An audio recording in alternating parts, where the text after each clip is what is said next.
Imagine a treasure so vast it could buy kingdoms, but guarded by a thing that was never meant to exist.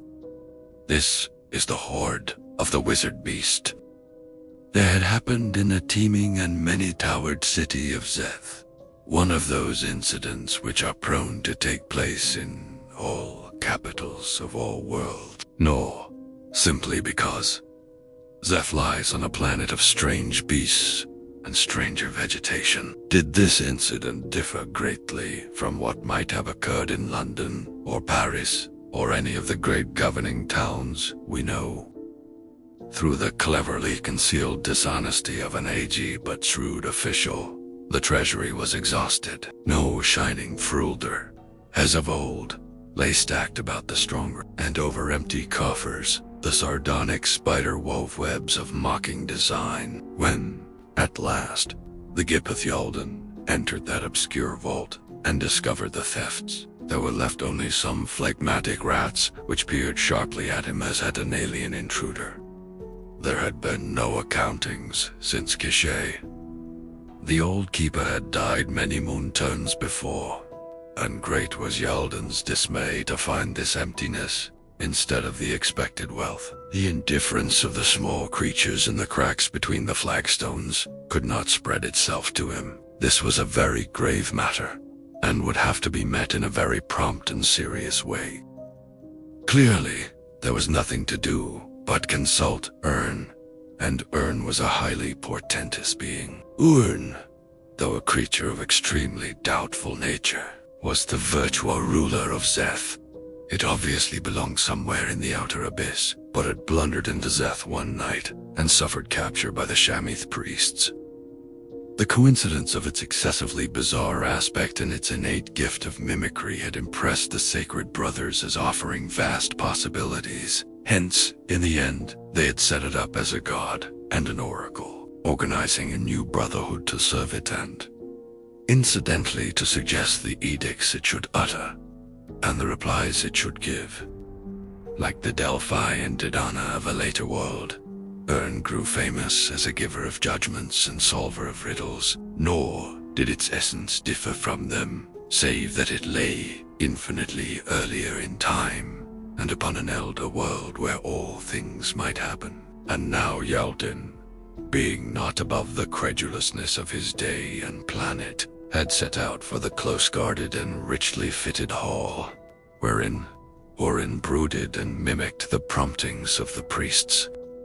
When Yalden came within sight of the hall, with its tower of blue tile, he became properly religious and entered the building acceptably, in a humble manner which greatly impeded progress. According to custom, the guardians of the deity acknowledged his obeisance and pecuniary offering, and retired behind heavy curtains to ignite the After everything was in readiness, Yalden murmured a conventional prayer and bowed low before a curious, empty dais, studded with exotic jewels. For a moment, as the ritual prescribed, he stayed in this abased position. And when he arose, the dais was no longer empty. Unconcernedly munching something the priests had given it was a large, pudgy creature, very hard to describe, and covered with short gray fur. Whence it had come in so brief a time only the priests might tell, but the suppliant knew that it was her. Hesitantly, Yalden stated his unfortunate mission and asked advice, weaving into his discourse the type of flattery which seemed to him most discreet. Then, with anxiety, he awaited the oracle's response. Having tidily finished its food, Urn raised 3 small reddish eyes to Yalden and uttered certain words in a tone of vast decisiveness. Gumaere fotwale. Teg after this, it vanished, suddenly in a cloud of pink smoke which seemed to issue from behind the curtain, where the acolytes were. The acolytes then came forth from their hiding place and spoke to you, saying, "Since you have pleased the deity with your concise statement of a very deplorable state of affairs, we are honored by interpreting its directions. The aphorism you heard signifies no less than the equally mystic phrase, "Go thou unto thy destination," or more properly speaking, you ought to slay the monster wizard Anathas and replenish the treasury with its fabled hoard. With this, Yaldan was dismissed from the temple. It may not be said in veracity that he was fearless, for in truth, he was openly afraid of the monster, as were all the inhabitants of Olathea and the surrounding land. Even those who doubted its actuality would not have chosen to reside in the immediate neighborhood of the Cave of Three Winds, wherein it was said to dwell. But the prospect was not without romantic appeal, and Yaldan was young and consequently unwise. He knew, among other things, that there was always the hope of rescuing some feminine victim of the monster's famed and surprising erotic taste. Of the true aspect of Anathas, none could be certain, tales of a widely opposite nature being commonly circulated. Many vowed it had been seen from afar, in the form of a giant black shadow, peculiarly repugnant to human tastes, while others alleged it was a mound of gelatinous substance that oozed hatefully in the manner of putrescent flesh. Still others claimed they had seen it as a monstrous insect with astonishing supernumerary, namely, that it was advisable to have as little traffic as possible with due supplications to his gods and to their messenger urn. Yaldan set out for the Cave of Three Winds. In his bosom were mixed and ingrained patriotic sense of duty and a thrill of adventurous expectancy regarding the unknown mysteries he faced. He had not neglected such preparations as a sensible man might make, and the wizard of old repute had furnished him with certain singular accessories. He had, for example, a charm which prevented his thirsting or hunger, and only did away with his need for provisions. There was likewise a glistening cape to counteract evil, emanations of a mineral that lay scattered over the rocky ground along his course. Other warnings and safeguards dealt with certain gaudy land crustaceans, and with the deathly sweet mists which arise at certain points, until dispersed by healing. Too shielded, Yaldan fared without incident until he came to the place of the White Worm. Here of necessity he delude to make preparations for finding the rest of his way. With patient diligence he captured the small, colorless maggot and surrounded it with a curious mark made with green paint. As was prophesied, the Lord of Worms, whose name was Sorel, made promise of certain things in return for its freedom. Then Yaldan released it, and it crawled away after directing him on the course he was to follow. The sere and fruitless land through which he now traveled was totally uninhabited. Not even the hardier of the beasts were to be seen beyond the edge of that final plateau which separated him from his goal. Far off, in a purplish haze, rose the mountains amidst which dwelt it lived not solitary, despite the lonely region around. 4 strange pets resided with it, some the fabled elder monsters, and others unique beings created by its own fearful craft.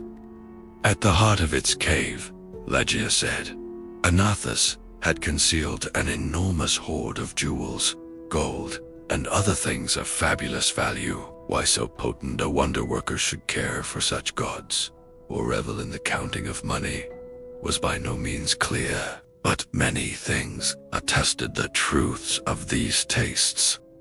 Great numbers of persons of stronger will and wit than Yaldan had died in remarkable manners, while seeking the hoard of the wizard beast, and their bones were laid in a strange pattern before the mouth of the cave, as a warning to others. When, after countless vicissitudes, Yaldan came at last into sight of the Cave of Winds amid the glistening boulders, he knew indeed that report had not lied concerning the isolation of Anathas' lair. The cavern mouth was well concealed, and over everything an ominous quiet. Lord, there was no trace of habitation, save of course the ossuary ornamentation in the front yard. with his hand on the sword that had been sanctified by a priest of Orn. Yalden tremblingly advanced. When he had attained the very opening of the lair, he hesitated no longer, for it was evident that the monster was away. Deeming this the best of all times to prosecute his business, Yalden plunged at once within the cave.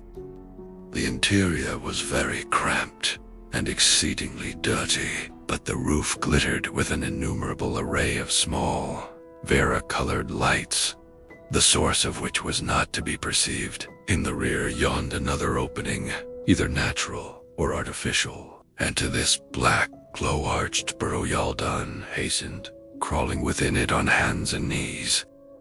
Before long, a faint blue radiance glowed at the farther end, and presently the searcher emerged into an ampler space. Straightening up, he beheld a most singular change in his This second cavern was tall and domed, as if it had been shapen by supernatural powers, and a soft blue and silver light infused the gloom. Anathus, thought Yalden, lived indeed in comfort, for this room was finer than anything in the palace of Zed, or even in the temple of Orn, upon which had been lavished unthinkable wealth and beauty. Yalden stood agape, but not for long, since he desired most of all to seek the object of his quest and depart before Anathus should return from wherever it might be. For Yalden did not wish to encounter the monster sorcerer of which so many tales were told. Leaving therefore this second cave by a narrow cleft which he saw, the seeker followed a devious and unlit way far down through the solid rock of the plateau. This, he felt, would take him to that third and ultimate cavern where his business lay. As he progressed, he glimpsed ahead of him a curious glow, and at last, without warning, the walls receded to reveal a vast open space paved solidly with blazing coals, above which flapped and shrieked an obscene flock of wyvern-headed birds. Over the fiery surface, green monstrous salamanders slithered, eyeing the intruder with malignant speculation. And on the far side rose the stairs of a metal dais, encrusted with jewels and piled high with precious objects, the hoard of the wizard beast. At sight of this unattainable wealth, Yalden's fervor well-nigh overcame him, and chafing at his futility, he searched the sea of flame for some way of crossing.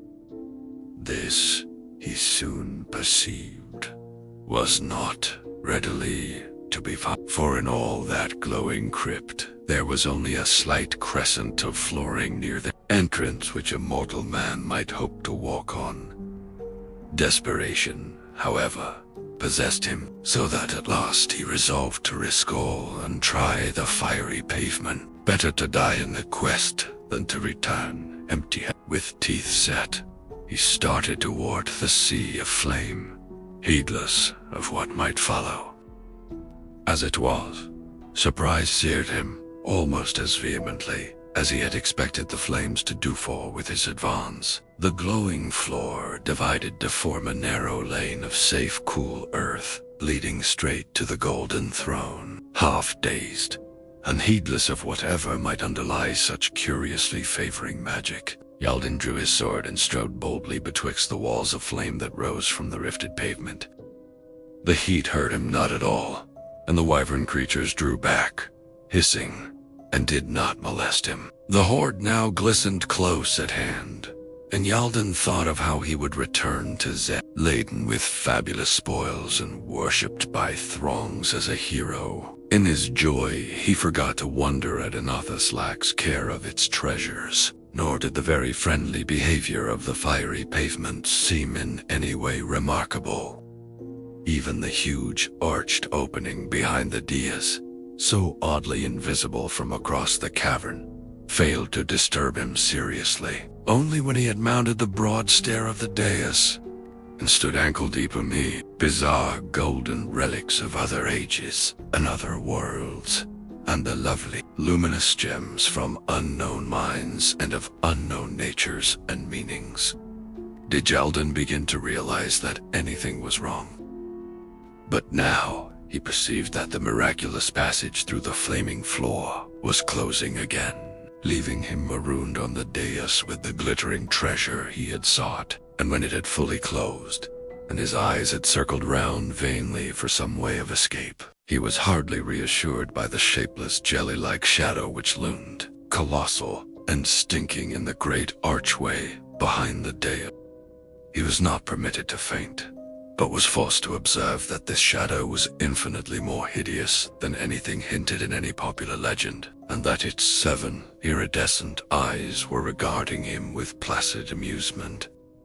Then Anathus, the wizard beast, rolled fully out of the archway, mighty in necromantic horror, and jested with the small, frightened conqueror, before allowing that horde of slavering and peculiarly hungry green salamanders to complete their slow, anticipatory ascent of the dais.